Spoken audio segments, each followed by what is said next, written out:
So let's try once more. Attack, sorry, you're back on the air. Let's see if it will hold. And moderators, please look into what's going on. Go ahead, Attack.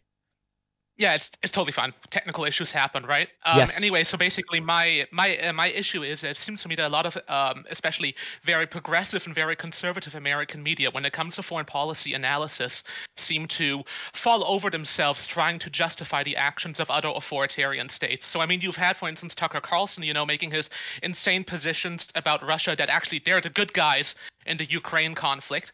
And I feel like even on progressive media, you have people like, Hassan Abi, for instance, who will say that the US is the aggressor in the Ukraine crisis. And I'm just wondering if it just comes from this impulsive idea that anytime the US takes a position, the US is by default a bad actor, or if it just comes from almost a lack of knowledge on these issues, especially when it comes to issues like Ukraine, where realistically speaking, the U.S. held a secondary role in why Ukraine even came to the situation it is in today. Yeah. So we have a very interesting situation going on here in the U.S., and you're really getting to it. There are some on the right that are increasingly defending authoritarian states because they're authoritarian and they like authoritarian states. There are some on the left that are increasingly defending authoritarian states, some because they also like authoritarian states, but others because they see opposition to those states as promoting American imperialism. And I am sometimes criticized. I will say on the show, maybe you've even heard me say, I am against the Chavez Maduro regime in Venezuela because I am an anti-authoritarian and they are authoritarian. And I give 10 reasons why. And then people will say, you imperialist Yankee encouraging intervention in Venezuela. And I go, wait a second, when did I say that? I didn't say that at all.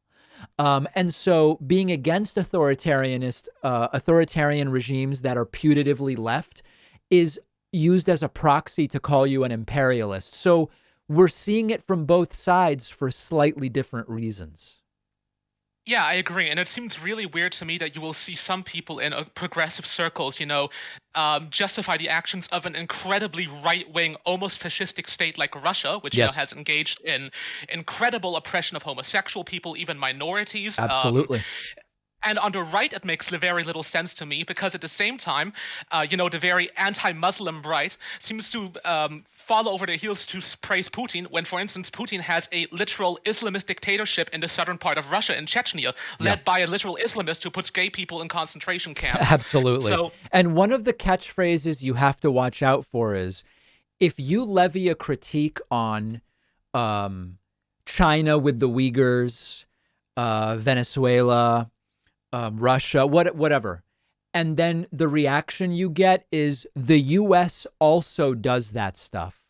That should be a red flag because it's like, yes, that's pure whataboutism. and I criticize the U.S. for it as well, right? I mean, it's like I can criticize both and be against invading Russia and still think that some of the things they're doing are horribly authoritarian. The problem is a lot of people don't really want to have that conversation. They just want to say you're an imperialist. Yeah, I agree. And in many ways, it feels weird to me because, being from Denmark, obviously the media perspective here is a bit different. Yes.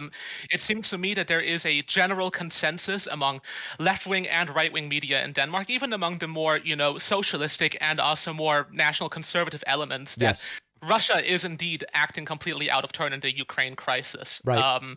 And it seems to me like it almost in the US has just turned into an other thing where you can attack whoever is in power currently. Right. So if Donald Trump were in power, then conservatives would probably be like, oh, Donald Trump is showing strength against Russia by talking about sanctions. Absolutely. And now because Biden is in power, it's just, oh, Biden, he wants to destroy America by doing sanctions against Russia and destroying everything. It feels like it's just a part of this hyper-partisan landscape in American politics 100%. 100%. Listen, where in Denmark are you?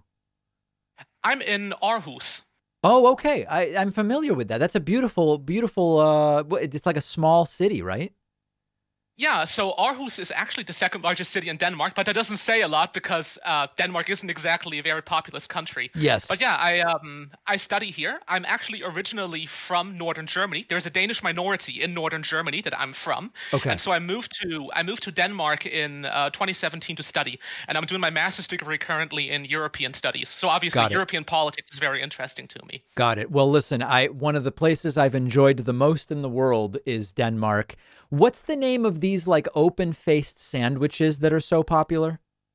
Ah, smørrebrød. Yep. Yes, yes. Those are delicious, aren't they?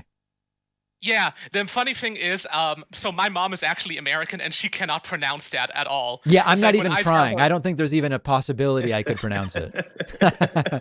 All right, attack from Aarhus, Denmark. Really appreciate the call. thanks for taking my call, David. All right, there we go, folks. And that is going to do it for calls today. We will take more calls, and I hope to hear from you the next time. We're going to take a quick break and be back with more.